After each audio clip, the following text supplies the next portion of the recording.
What is going on, everyone? It is Tyler McKinney back here again, and I know it's been it's been about a week, but listen, I've been busy, and you know what? There hasn't been a whole lot, but there has been XFL news, and we're gonna get into that. If it's your first time here, glad to have you. If you're a return viewer, thanks for coming back, and thanks for watching more videos. And if you haven't yet, please consider subscribing. Now, let's get into kind of the nitty-gritty of things, and let's just start out with all of the stuff that's going around with the XFL. Listen, we've already talked about it, but we know that the auction is coming up, and that's going to happen August 3rd, and really by the 8th, we should know the details of who the new owner of the XFL is going to be, and hopefully from there, we'll find out the future of the XFL. But right now, it is looking like the future of the XFL is looking bright. And for those of us who have been hanging on more than others, it's looking like, you know what? Maybe it was a good thing to hang on to the XFL and to keep going on and on with the XFL while others were continuing to kind of, throw the XFL by the wayside and to consider it completely dead. Yeah, it just seems like that the XFL gets more and more life as we go. And it's interesting because all of these things, and it's neat because of the legal proceedings, we get to see these things unfold out in the public. Whereas a lot of times with a lot of this stuff, until they officially release it, we don't really get a lot of this information. And there's a lot of speculation and a lot of things happening. But the cool thing with this is, again, because of the way that it is and with it being court proceedings, we're starting to see all of the pieces line up and all of the things. And it looks like, again, from day one, I've said with it being Chapter 11 instead of Chapter 7, that they're looking to bring this XFL thing back. And the XFL, it was a hit, and there's a lot of people and a lot of big heavy hitters that are wanting the XFL. The rumor is 20 different bidders, and that quite a few of those 20 bidders are those with deep pockets that could take the XFL to different heights. So as we look at that, we've had some information come out. First, let's start off with that we found out that the XFL really has about 9 employees left, and we know that Jeffrey Pollock's one of those, and they've been kind of working on continuing with the XFL. We know that Jeffrey Pollock's, it's been officially confirmed that Seattle's been contacted, that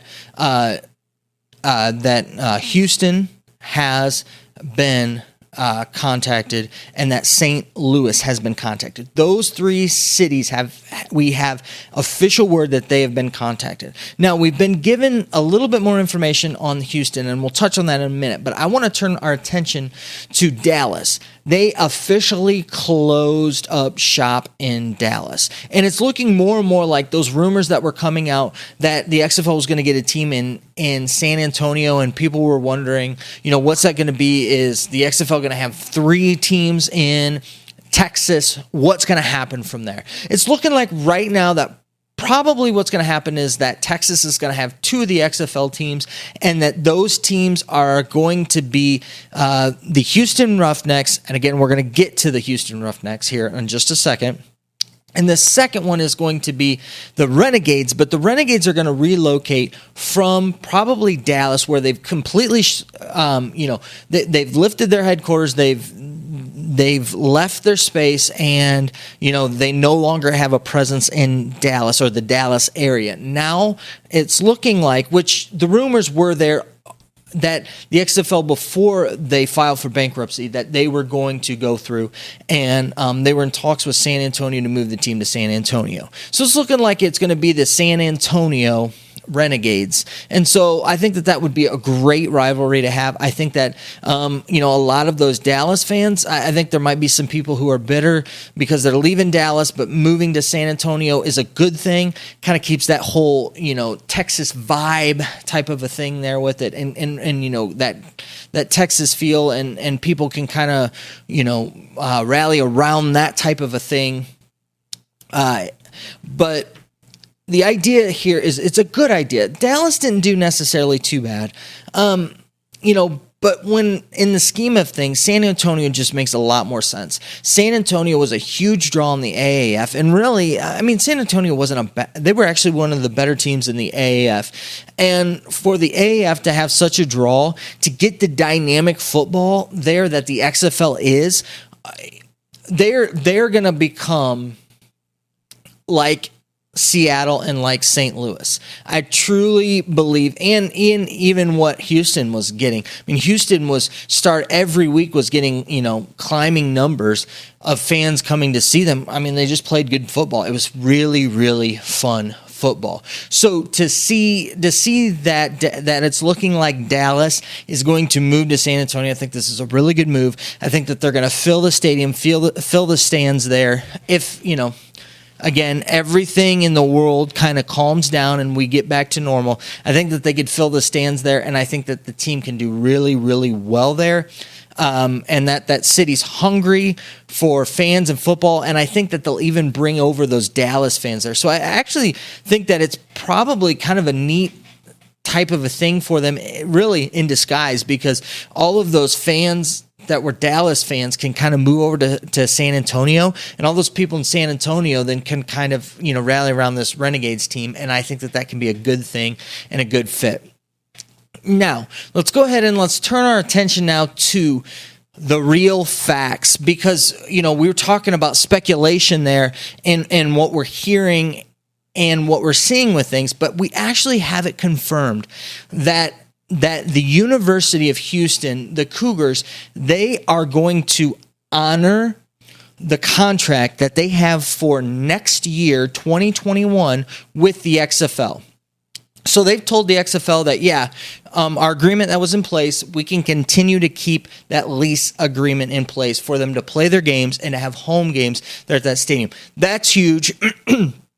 And that has everybody abuzz right now. It really does. It has a lot of people who are just ecstatic. This is, for a lot of people, proof and evidence that the XFL is going to survive and going to succeed. Those of you out there who have been in the camp with me that have been thinking that the XFL has got a shot, and that the XFL wasn't completely dead, we're just getting more and more people on board with us. And listen, guys, you need to keep it up. You need to really rally around the XFL. Show your support for the XFL, because right now, the XFL is definitely, it's looking like the XFL is coming back. But it's in a very, very fragile state. So the fans of us, which, again, fans out there, I just want to thank you guys. Granted, it wasn't even my sale. It was Dick's sale, and I'm not getting any money for it, and I have no sponsorship whatsoever from Dick's. And a slight little plug there. If you're watching this video and you would love to be a sponsor of one of my videos or a sponsor of this channel, just go ahead and message me. Send me a message in one of the different formats. I've got different formats you can hit me up with. Send me a message. I'll get with you, and we can work out some deal to be a sponsor for the channel. So, turning things around here, the Dick's Sporting Good sale, if you missed it, listen, they were selling like t-shirts for like $4 or $5. They were selling sweatshirts for like $13, $10, $12. It was just ridiculous. Literally, this stuff was like literally like 75, 80% off. And when I went on there, I went on later on, and just about everything was sold out. It was really hard. T-shirts, couldn't hardly find any of those. Hardly any team. You guys really, really did a really good job of really just showing, your support for the XFL and just showing that there's a market for the XFL and that it's there. And, that is really kind of where we're at with all of this right now. The XFL is not dead and that the XFL is alive and well. Now, speaking of the XFL being alive and well, and every one of you guys still being supporters of the XFL, listen, I don't want to create a divide here. And I'm a guy who I've been trying to kind of figure out, I've been trying to figure out kind of the CFL and where the CFL stands and what all the CFL is. And listen, the CFL is something very near and dear to a lot of Canadians' hearts and even a lot of football fans. Canadian football is definitely a game that is loved by many. And, it's definitely a national institution there in Canada.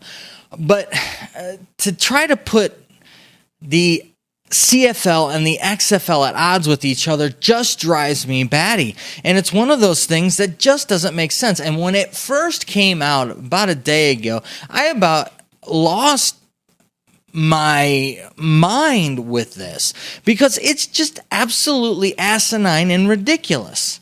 So, longtime CFL exec. Listen, this guy's been a coach. He's been a consultant. Right now he's a consultant with the Tiger Cats.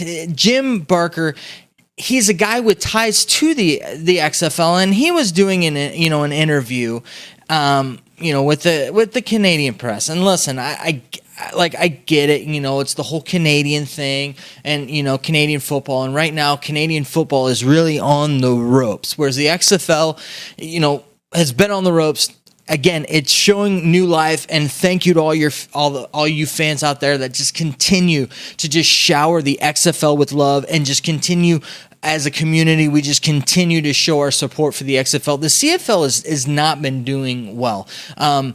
Right now, they rely heavily on attendance, and with everything that's going on right now, it's not really looking good for them, and they've been kind of floundering. Things haven't really been working out their way with trying to get funding and trying to find funding and that. So I get to come out and make a hard statement like Jim Barker has done here, but to go ahead and take shots at things, first and foremost, I don't like that. That I am one who I believe that people should be able to stand on their own merits, on their own actions and what they've done. You don't need to go tearing down others to build yourself up. That's never good.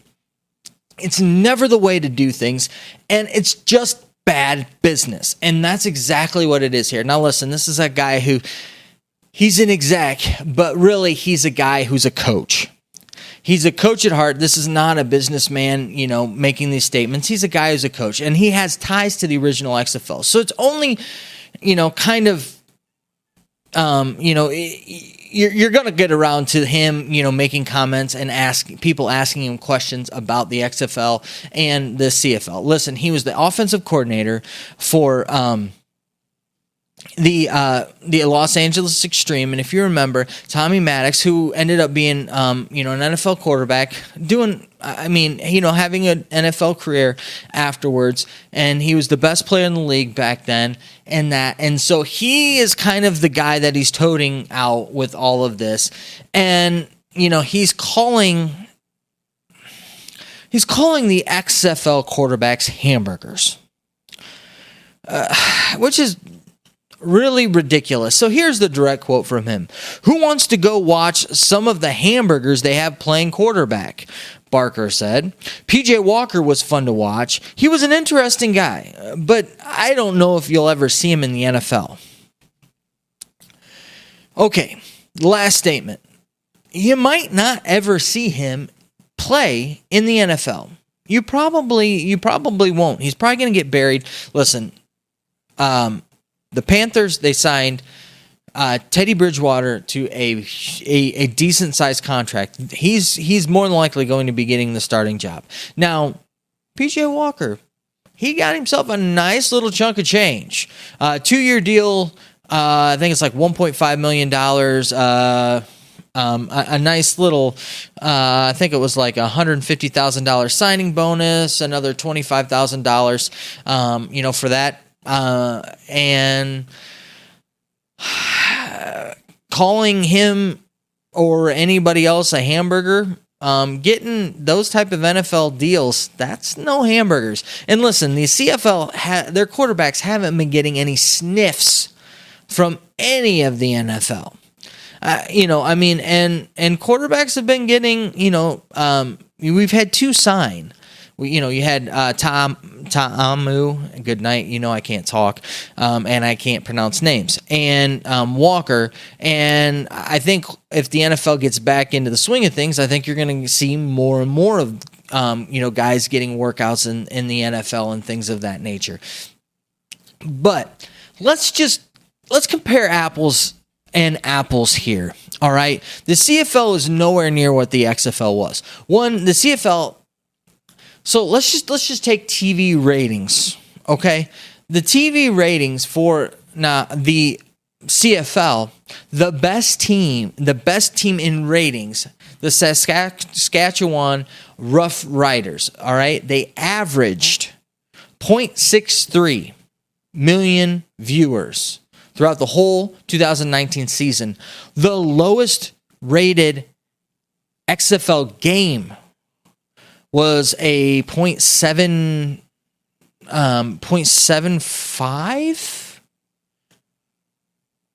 Yeah, and that's so the lowest rating XFL game was higher than the average for the best, the highest rated team in the CFL.